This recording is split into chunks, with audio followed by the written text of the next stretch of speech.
I started to worry, wondering if a thief was in our house. I frowned at the sight of men's and women's shoes by the entrance. Our house should be empty since neither my husband nor I were supposed to be home. Yet I could sense someone was there, both at the entrance and in the bathroom. The loud, crude voice coming from the bathroom made it clear that someone was enjoying themselves. It's not unusual for husbands to invite their mistresses over when their wives are away, but that couldn't be the case here. This voice couldn't have been my husband's. He was standing right next to me, staring at the bathroom with a pale face. "My name is Jessica, and I've been married to Adam for 3 years. We both work, so we don't have any children yet. However, I believe we have a peaceful and loving life, spending our days off going out or traveling. Thankfully, neither our parents nor in-laws pressure us about having children. In fact, they live nearby, which allows us to maintain a good relationship and gather for family dinners. The slightly old but beautiful house we rent was recommended to us by our in-laws. We usually host dinner parties once a month, and when we do, my mom and I prepare the meal, enjoying the evening with Dad's favorite wine and the food brought by our in-laws. On that day, Mom had come over in the morning to help prepare for the dinner party, but she seemed unusually quiet and a bit down. While cutting the ingredients, she expressed concern, saying things like, "Do we really need this much? We might not be able to finish it all." This was not like her. "Mom, what's wrong?" "We've only prepared the usual amount for today," I asked. She looked at me with surprise and then laughed it off. "I'm sorry, dear. It's just that Dad has been eating less lately, and I'm worried." "Really? Is Dad not feeling well?" I asked. My dad has been a self-made businessman since his youth, the so-called entrepreneur. He's always been focused on work. When I was a child, I barely remember my dad playing with me on his days off. Even though I don't have many memories of him being around, I still worry about him. It bothers me to think that he might be working himself sick. Mom seemed hesitant to say anything, probably not wanting to worry me, but she finally opened up. "It's not an illness. Dad is perfectly healthy, but he's been acting distant lately. He's been criticizing dinner and making comments about how plain my clothes are." Why would he say such things? I thought, it's awful that he would say that to Mom, who has always been the heart of our home. But Mom brushed it off, saying, "I'm fine. Maybe Dad is just a bit stressed from starting a new business." She insisted she was okay, and although I was still concerned, we let the conversation fade and got back to cooking. Today, we plan to prepare a special meal, including Dad's favorite steak and pie as a way to support his new business venture. Adam, my husband, was busy as usual, unable to relax until everything was spotless. He's very particular about cleanliness, and even when it's just family, he always makes sure the entrance and living room are perfectly clean before we have guests. As I started tidying up the garden, Dad, my mother-in-law Teresa, and my father-in-law Eric arrived. "Jessica, can I have a word?" Teresa called out to me just as I was checking the pan to cook the steak. She looked serious as she walked into the kitchen, and without saying a word, she handed me a box that looked like a gift. Puzzled, I took it, and when I opened it, I saw the logo of a famous steak restaurant. Inside were thick, high-quality steaks with a mouth-watering aroma. It turned out that we had accidentally prepared the same dish. I thought it would be easy enough to just cook fewer steaks. After all, it wasn't the first time our gifts had coincidentally matched. I smiled and said, "Wow, did you go out of your way to buy this?" "We heard it was a celebration, but you could have told us about the steaks. This is a bit awkward. Should we just serve the gifted steaks today?" Teresa replied, "But you and Adam can still eat them, right? We're not young anymore, and too much meat can be a bit heavy on our stomachs."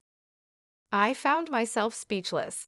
Everyone in the family is nearing 50, and it felt wrong to prepare so much food only for it to go to waste, especially after Mom had helped with the preparations. "You should have said something. How thoughtless," Teresa remarked as she left the kitchen. Her comment surprised me, but she didn't notice my reaction as she walked out with the steaks. It was the first time anyone had said something like that to me. We never coordinated gifts before, and even when we ended up giving the same thing, we usually laughed about it. In the past, our gifts had always been sweets or similar items. I felt a bit uneasy, but I thought maybe the expensive gift had upset her, so I didn't think about it too much. At the dinner party, Dad was thrilled with the steak from the high-end restaurant. Mom seemed to understand my situation with just a glance, and without mentioning the steaks we had prepared, pretended to be just as happy. After Teresa, Eric, and Dad left, Mom cleverly used the leftover ingredients to make beef stew before they were cooked.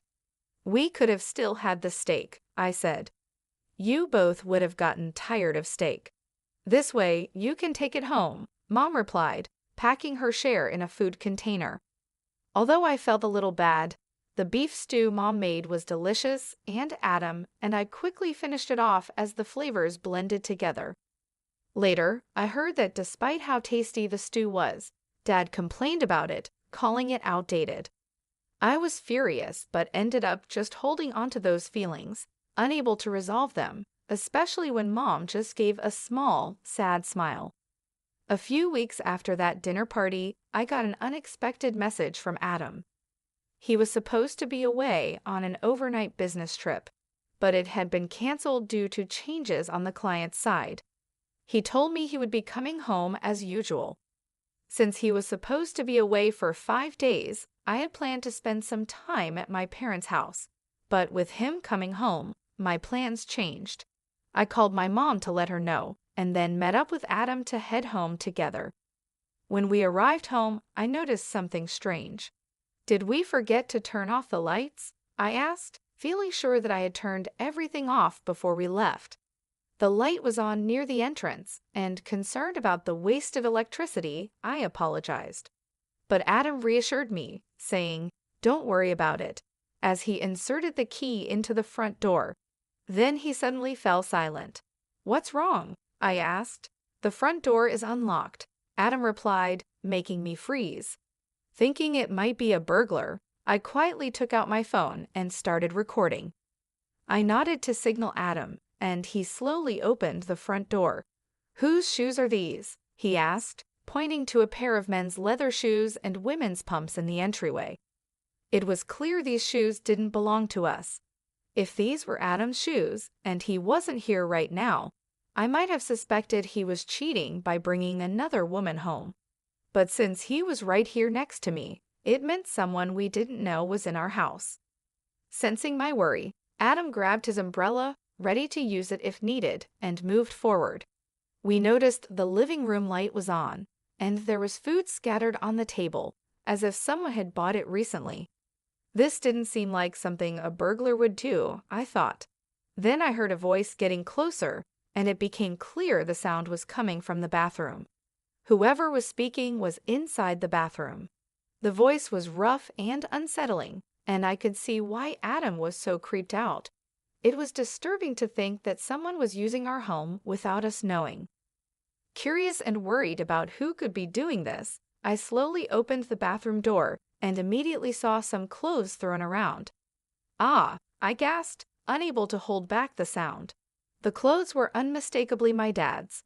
His large jacket, neatly hung on a hanger, was the one he had worn at the dinner party just the other day. The shirt and pants, carelessly discarded, were all too familiar. Mom had left just a few hours ago, so there was no way she could be here. It looked like Dad had brought another woman into my home for an affair. The realization made me frown as I looked up at Adam, wondering how I could explain this to him. He was staring, pale-faced, at a necklace resting on top of the washing machine. I recognized the necklace and the earrings beside it. They belonged to my mom. This can't be Mom. Adam's words confirmed it. The people using our home for their affair were my dad and Teresa. I pulled Adam, who seemed ready to burst in on them, back to the living room. Moving away from the echoing voices seemed to help him calm down a bit. "Shouldn't we call your mom and my dad?" Adam suggested, though he seemed unsure. The thought of bringing Mom and Eric here now felt like it would lead to a crisis for both families, but I couldn't just ignore what was happening. The vulgar noises were still coming from the bathroom, suggesting they wouldn't come out anytime soon. I contacted Mom, and Adam reached out to Eric right away. "It's about Dad," Adam said. "Your dad told me he was going golfing today. He left early this morning and won't be back until tonight. Should I tell him to call you when he gets back?"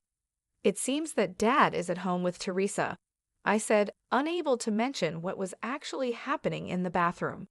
But that was enough for Mom to understand the seriousness of the situation. In a tense voice, she said, "I'll be right there," and hung up. Less than 20 minutes later, Mom arrived, looking pale, with Eric right behind her, utterly bewildered. The voices had stopped, but we could still hear the shower running. Thankfully, the loud voices that had filled the hallway earlier were no longer heard. "Adam, what do you mean Teresa is here?" "I told you, Mom went on a day trip with friends and won't be back until tonight," Eric asked, full of questions. We had informed him that Dad was with someone, but whether he was confused or just didn't want to accept it, he avoided looking toward the bathroom. Feeling sorry for Eric, Adam signaled to me, and I started recording on my phone again. Adam made no effort to hide his approach as he stormed into the bathroom. "Hey, what the heck are you doing in our house?" Adam shouted as he pushed the room door open, making a dull sound. Screams from Dad and Teresa were followed by loud arguing between Dad and Adam.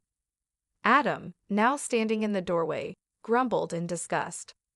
I grabbed a bath towel and tossed it into the bathroom, desperately wanting to avoid seeing them naked. I really didn't want to see that. Behind me, Mom, no longer able to hold back, pushed past me and stormed into the bathroom. She shoved Adam and Teresa aside and, with a voice I'd never heard from her before, dragged Dad out of the room.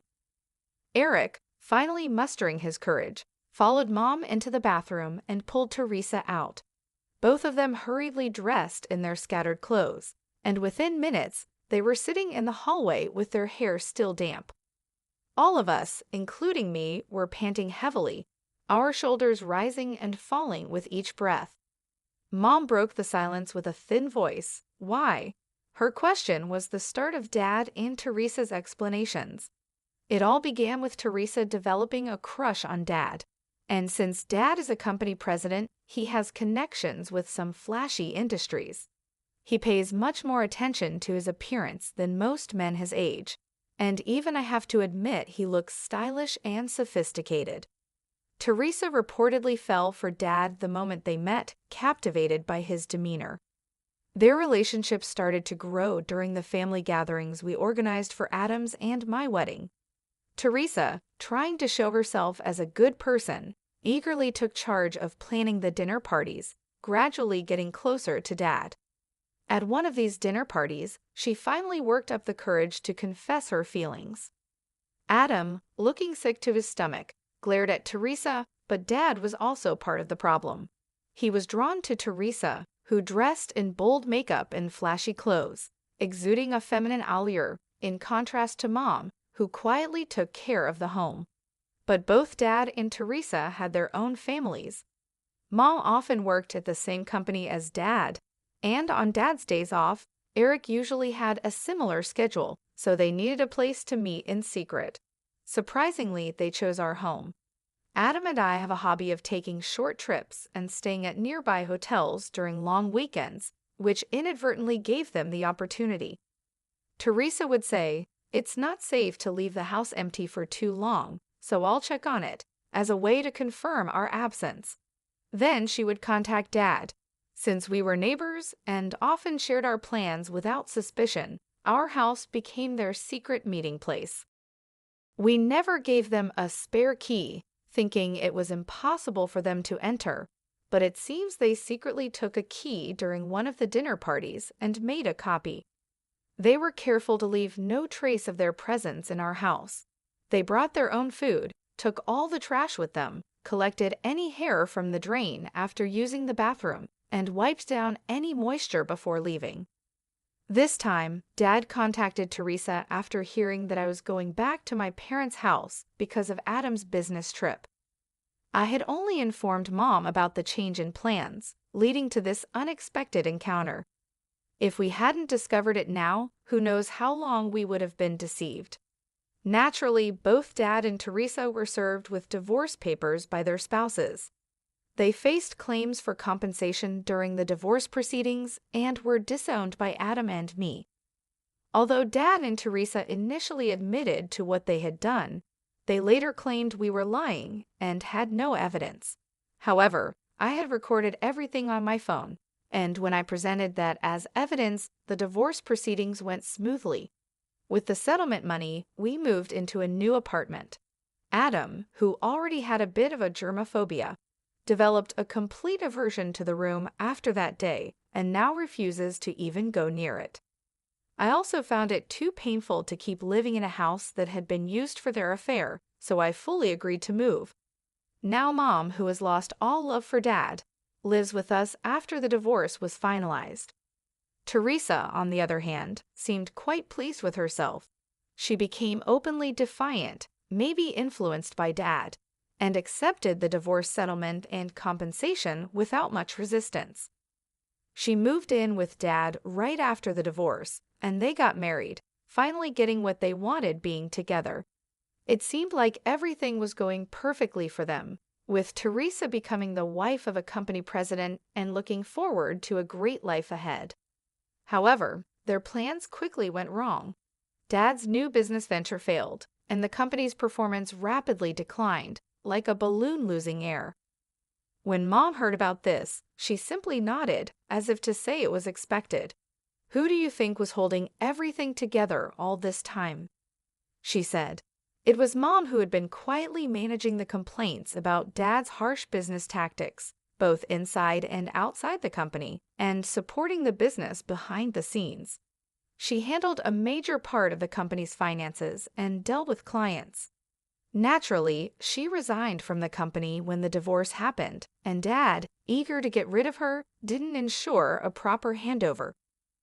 As a result, the company was left with unhappy employees, and many of them followed Mom's lead and resigned, causing a staffing shortage. Dad had always believed that it was a wife's duty to support her husband, so he naturally expected Teresa to take over Mom's role. However, Teresa, who had always been a housewife, didn't understand the business at all and was of no help. The mass resignation of employees, fueled by the scandal of Dad's divorce, became widespread gossip, and clients began to pull out from Dad's company, citing poor performance. Dad's company couldn't last even half a year and soon went bankrupt. Their house and assets were seized, and they were left with significant debt, including unpaid wages. They managed to find a place in a cheap apartment, living a difficult life. Despite his age and wanting a company that would treat him as a president, Dad couldn't secure a new job. Naturally, his frustration grew, and he turned to gambling as a way to relieve his stress. But even that wasn't enough. He began to blame Teresa, saying, "None of this would have happened if it weren't for the affair. It was Teresa who seduced me." His anger led to him becoming violent towards Teresa.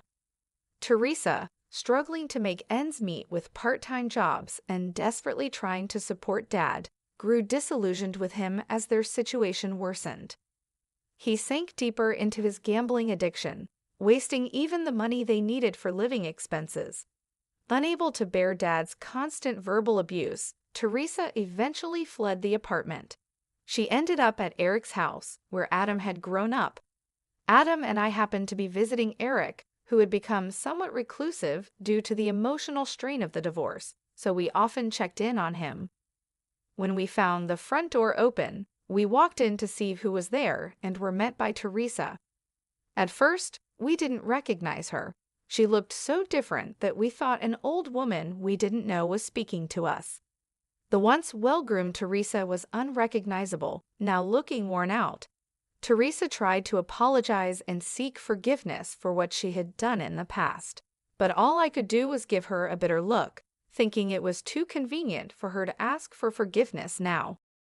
Eric must have been quite shocked to see her, yet he seemed somewhat moved by the return of the woman he once loved.